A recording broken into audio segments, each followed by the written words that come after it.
Belarus can be used as a launching pad for another attack on Ukraine, but also on Western neighbors. This is what the leader of Belarusian opposition, Sviatlana Tsikhanouskaya, told Euronews in the Europe conversation. Unlike the war in Ukraine, Tsikhanouskaya had to flee the country following the fraudulent 2020 presidential elections. This in the context of what she describes as the further Russification of Belarus. Mrs. Tsikhanouskaya, you've insisted in Brussels that the EU should keep the strong pressure and isolate the regime of Lukashenko. There are reports that after the years the US might be trying to choose a different path and trying to soften some of the approach towards Minsk in order to drag Belarus away from Russia. Do you think this approach could work, or do you continue insisting on the fact that only strict sanctions and only isolation of the regime of Lukashenko can work? I'm absolutely sure that only consistent policy can work with the dictators. If you change your policy in the middle, so it emboldens dictators, they think that, okay, I will wait until this politician will leave, next one, maybe more loyal will come, so we can make some deals. Of course, we insist that sanctions are instruments to influence dictators' behavior. And we can use this instrument. Of course, we can talk about softening of the sanctions, but after changes of the behavior of Lukashenko. If we see that repressions are stopped, that new detentions don't take place, when political prisoners are released, including high-profile political prisoners, so we can talk about softening of sanctions for further steps of negotiation, because our final goal is to release all people and hold free and fair elections. It's not only about releasing people, though it's priority, it's about changing of our country, and sanctions here is one of the most effective instruments. When you say only consistent pressure and isolation could work on dictators, is that the approach also to be applied to Putin? Putin is the same dictator who wants to subjugate countries, who needs countries to surrender, capitulation. So that's why, yeah, it's a very effective instrument, to influence Putin as well. So until the goals of democratic world and until the goals of the countries who are fighting these imperialistic ambitions are not achieved, so democratic world can help to achieve these goals through these economic instruments. We've heard recently there is a sign of growing integration, so to say, between Russia and Belarus. There was an announcement about Belarus people living in the Russian Federation, its own citizens living in Belarus can now participate in the elections. To what extent do you see that as a further absorption of Belarus by Russian Federation? For sure what we see in Belarus, it's a creeping occupation, and it is done with allowance of Lukashenko, who is Putin's puppet. Lukashenko is ready to sell our sovereignty, sell our independence, our country to Russia just to stay in power. And it hasn't happened like recently. We see the process of Russification. We see how Lukashenko, Putin making like deals that don't correspond to the national interests of Belarus. But as you say, given the absence of the fair elections in Belarus, given the absence of those in Russia, and then we hear that Ukraine is pushed to hold the elections. What about this stance over who is supposed to have the fair elections? I think it's only people of the country can demand elections. Free and fair, of course, when there is necessity. I understand the situation in Ukraine is different, it's wartime, and it's not up to third countries to push, you have to hold elections. It's a demand of Ukrainian people. If they see that there is necessity or there is no necessity, so the existing president, have to listen to his people, first of all.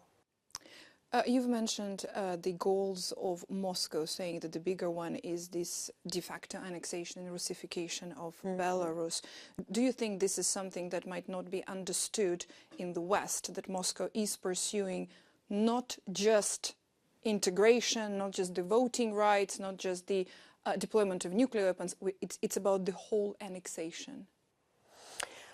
What Putin is trying to do, it's not it's for Belarus, for example, it's not about physical annexation. It's about keeping a loyal government in power. This is what they want in Ukraine, actually, as well. I don't think that they need your land as it is, maybe separate parts of, but they want a loyal government to have like visibility of independent country, but with a government that is serving to Putin.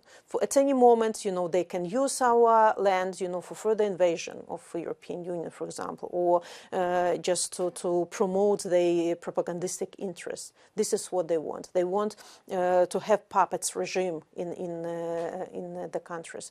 And I think that in the Western world, maybe now it's more understandable than before. I honestly have to say that we had to rediscover what Belarus is for our Western neighbors, because they thought we are like appendix of Russia, we are gray zone, and they didn't see people, nation, in Belarus. And now they see that Belarusians are standing firmly with the European principles and values, that Ukrainians are fighting and dying actually for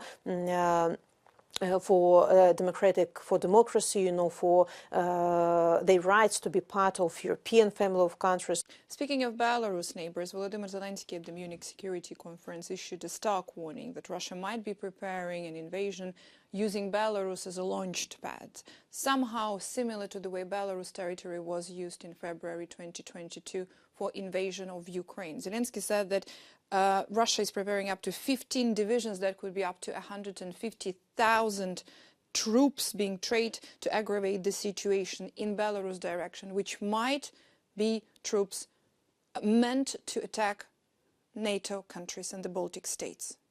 How do you assess this risk? I would perceive these threats very seriously.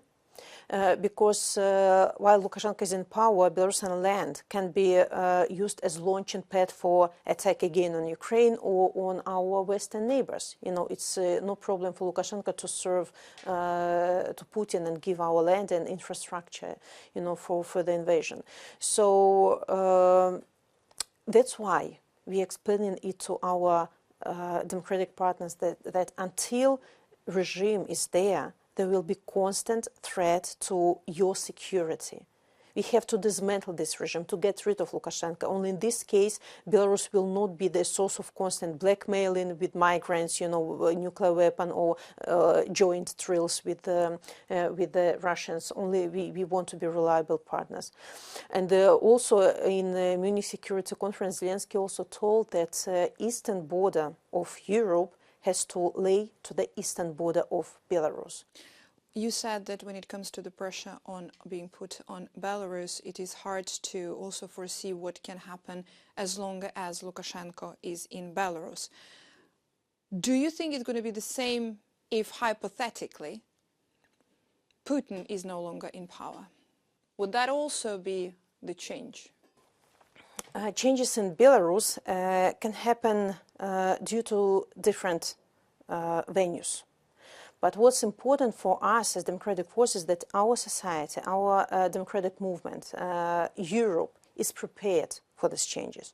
Of course, something can happen in Russia, and hence it will be a weaker Lukashenko, and people will uprise again. It might be a victory of Ukraine.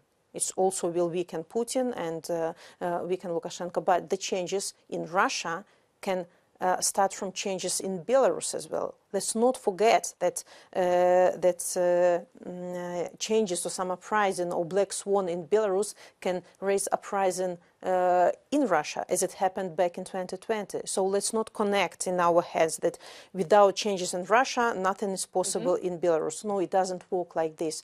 In Belarus, it's even more easier, to achieve changes because our society is more consolidated. We have absolutely pro-European, anti-war, pro-Ukrainian, anti-Lukashenko moods, so we can be very fast and easily mobilized.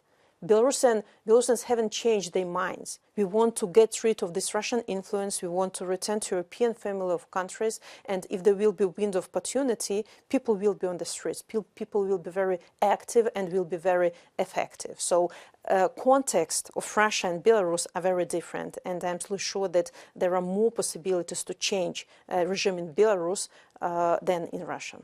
Do you think this kind of uprising by the society in Belarus could also happen rather quick? What I'm saying is that when you say if the society feels this wind of change, it might happen kind of overnight, so to say.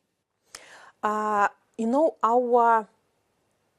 pro-democratic aspirations haven't disappeared. All these constant repressions that we are going through for almost 5 years already haven't made people to forget or to forgive or to deny their pro-European perspectives, pro-democratic. And so our movement inside the country, it of course now went mostly underground, but of course it hasn't disappeared. While Lukashenko is still detaining people every day. Every day 15, 20 people are detained because he knows that as only he stops, there will be massively people on the streets. He behaves as if still thousands of people standing in front of his palace. He's afraid of the society. And I'm absolutely sure that when people feel that this is the moment, that they have this aspiration inside. They have this desire for changes.